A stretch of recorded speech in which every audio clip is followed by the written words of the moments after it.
আসসালামু আলাইকুম বন্ধুরা, আশা করি সবাই ভালো আছেন।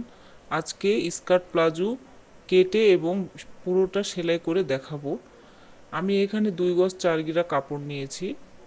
এই কাপড়টি 2 ভাঁজে ভাঁজ করা আছে। এখন এই কাপড়টিকে আমি দাগিয়ে দেখাবো কিভাবে আপনারা সহজে একটি স্কার্ট প্লাজো তৈরি করতে পারেন। আজকের স্কার্ট প্লাজোর ঝুলের মাপ 38 ইঞ্চি এবং 38 বডির স্কার্ট প্লাজো হবে। এজন্য সর্বপ্রথম আমাদেরকে কোমরের মাপ যেটা সেটা করে নিতে হবে। এটার হিসাব হচ্ছে আমার 38 বডির জন্য 4 ভাগের 1 ভাগে দাগ কাটতে হবে। তাহলে 38-এর 4 ভাগের 1 ভাগ হচ্ছে 9.5।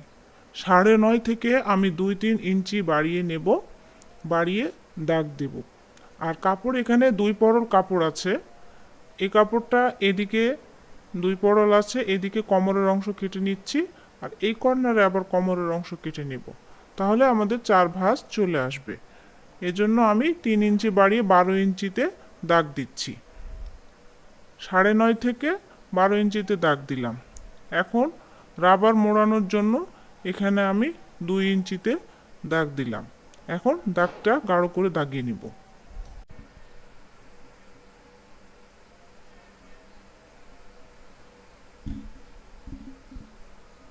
2 ইঞ্চি, এখানে 2 ইঞ্চি এটা কোমরের রাবারের জন্য। আর এই কর্নারে আমি আরও একটা কোমরের অংশ কাটবো। এই কর্নারে একটা কোমরের অংশ 2 ভাঁজ আছে। আর এইদিকে হবে ঝুলের মাপ, পায়জামার ঝুলের অংশ। আর এদিকে হবে ঝুলের অংশ, এদিকে হবে কোমরের মাপ। তাহলে আমরা এখন এই পাশেও দাগিয়ে দিচ্ছি। সেম ভাবে ওই পাশে আমি 12 ইঞ্চিতে দাগ দিয়েছিলাম, এইখানেও আমি কোমরের জন্য 12 ইঞ্চিতে দাগ দিব। আর 2 ইঞ্চি নিচ্ছি রাবার মোড়ানোর জন্য।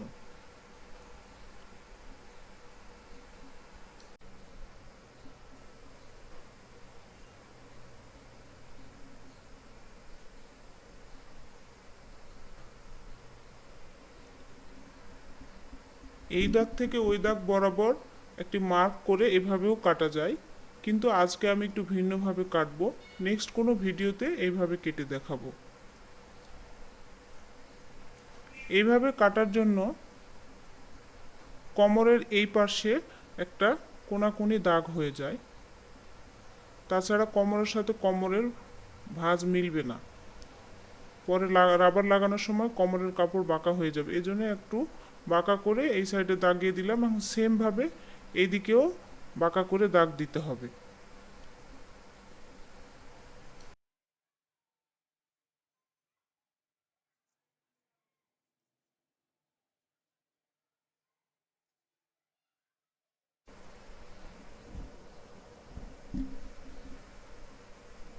এখন এই দাগ থেকে ধরে ওই দাগে আমি কাপড়টি ধরে আড়াআড়ি একটা ভাঁজ দিব, যেভাবে পেটিকোটের ভাঁজ দেয়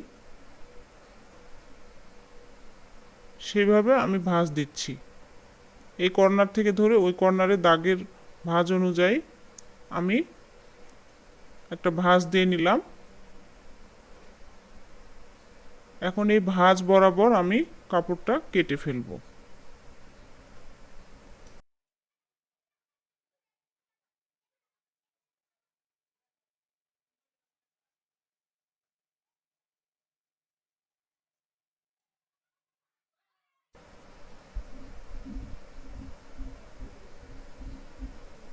এখন আমি কাপড়টাকে সমানভাবে ভাঁজ করব।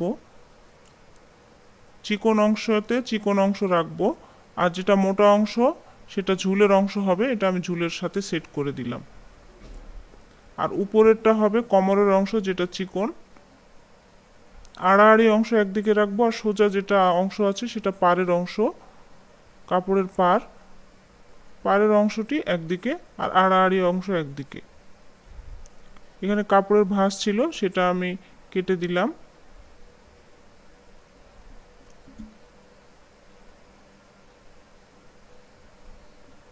অনেকেই পায়জামার এই লম্বা দিকে হাই কেটে থাকে, কিন্তু আমি আজ আড়াআড়ি দিকে কাটবো।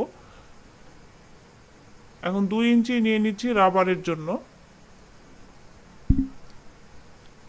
এখানে 4 ভাঁজের কাপড় আছে, 4টি ভাঁজ।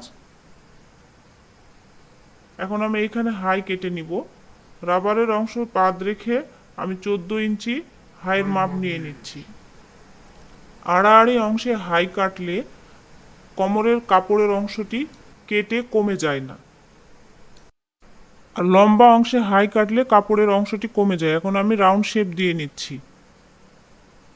এখান থেকে আছে 14, আপনারা যারা 38-এর বেশি নিতে চান তারা 16 ইঞ্চিতে হাইয়ের দাগ দিয়ে নিতে পারেন। এখন ঝুলের অংশ দাগিয়ে নিব। আমি এখানে 38 ঝুল নিব। 38 থেকে আপনি 1 ইঞ্চি বাড়তি করে দাগ দিয়ে নেবেন।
আমার প্লাজো পুরো কাটিং হয়ে গেছে। এখন এটা সেলাইয়ের জন্য রেডি। প্রথমে এই যে লম্বালম্বি দিকটা আমি প্যান্টের কাপড়ের মতো, যেভাবে আমরা প্যান্ট সেলাই করি, প্যান্ট পায়জামা, সেভাবে আমি সেলাই দিয়ে নিব। এখানে 2 ভাঁজ নিতে হবে, 4 ভাঁজ আছে, আমি 2 ভাঁজ নিয়ে নিচ্ছি। 2 ভাঁজ নিয়ে নেওয়ার পরে এই প্যান্টের মতো করে আমি লম্বালম্বি সেলাই দিয়ে নিব।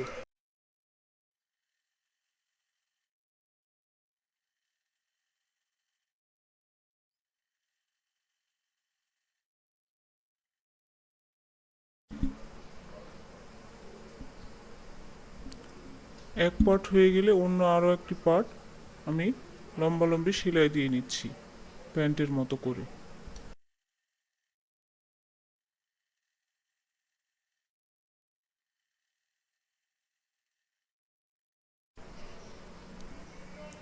এখন হাইয়ের মাপ সেলাই করব। এক পার্ট সিধা করে রাখবো, এর উপরে আমি উল্টা করে আর এক পার্ট দিব। এখন আমি এই হাইয়ের মাপটা সেলাই করে নিব। সুন্দরভাবে আমাদেরকে এখানে সেলাই দিতে হবে। এখানে ডাবল সেলাই দিবেন। ডাবল সেলাই দিলে সেলাইটি খুলে যাওয়ার ভয় থাকে না। এক পার্ট হয়ে গেলে আমি অন্য পাশেও একইভাবে সেলাই দিয়ে নিচ্ছি। আপনাদের সুন্দর সুন্দর মতামত কমেন্ট বক্সে জানাবেন। টেইলর্স হাউস বাই আয়েশা চ্যানেলটি সাবস্ক্রাইব করবেন, আর পেজ হলে ফলো দিবেন। আর নতুন নতুন ভিডিও পেতে চ্যানেলটি অবশ্যই সাবস্ক্রাইব করবেন।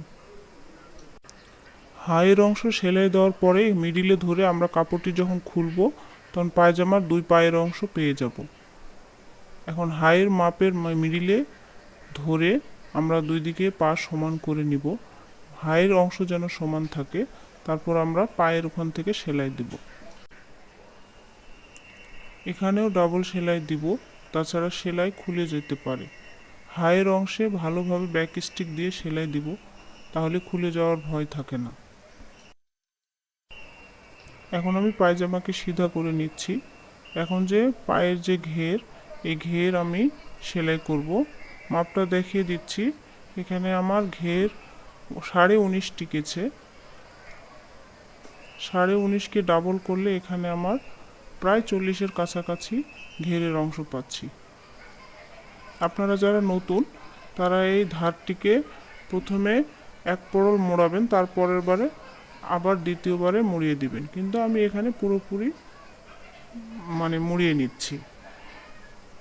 এক পা হয়ে গেলে আমি আরও একটি পা মুড়িয়ে নিলাম। এখন কোমরের যে রাবারের অংশ, এটার জন্য আমি কোমরের ধার সেলাই করে নিচ্ছি। কোমরের ধার সেলাই হয়ে গেলে আমি চওড়া রাবার দিব।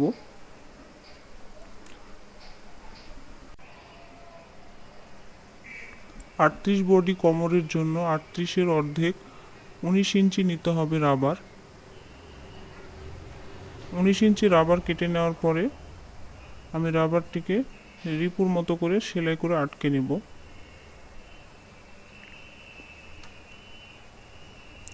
এরপরে কাপড় বরাবর রেখে আমি ভাঁজ দিব।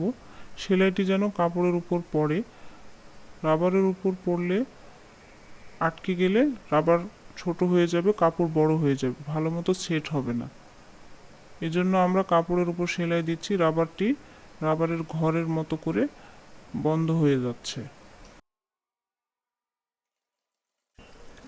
যে কোনো মাপের বডির জন্য বডির সঠিক মাপের অর্ধেক মাপে রাবার কাটিং করতে হবে, তাহলে রাবার কম বা বেশি হওয়ার চান্স থাকে না। রাবারকে টেনে টেনে আমি সেলাই দিচ্ছি। রাবারের গায়ে সেলাই দিচ্ছি না, শুধু কাপড়ের উপর সেলাইটা পড়ছে। আমি কিভাবে টেনে টেনে ধরছি সেটা দেখেন।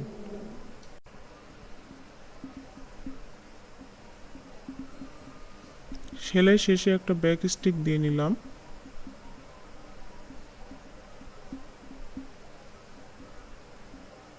তারপরে টেনে টেনে রাবারটা ভালো করে সেট করে নিচ্ছি।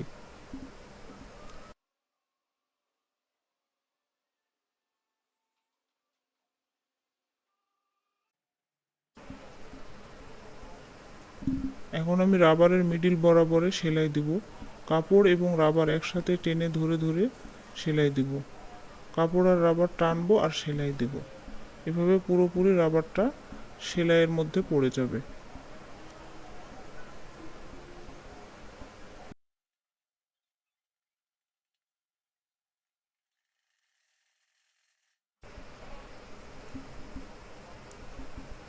রাবার লাগানো হয়ে গেলে আমার পুরো পায়জামাটি তৈরি হয়ে যাবে। নতুন নতুন ভিডিও পেতে চ্যানেলটি সাবস্ক্রাইব করুন। ধন্যবাদ।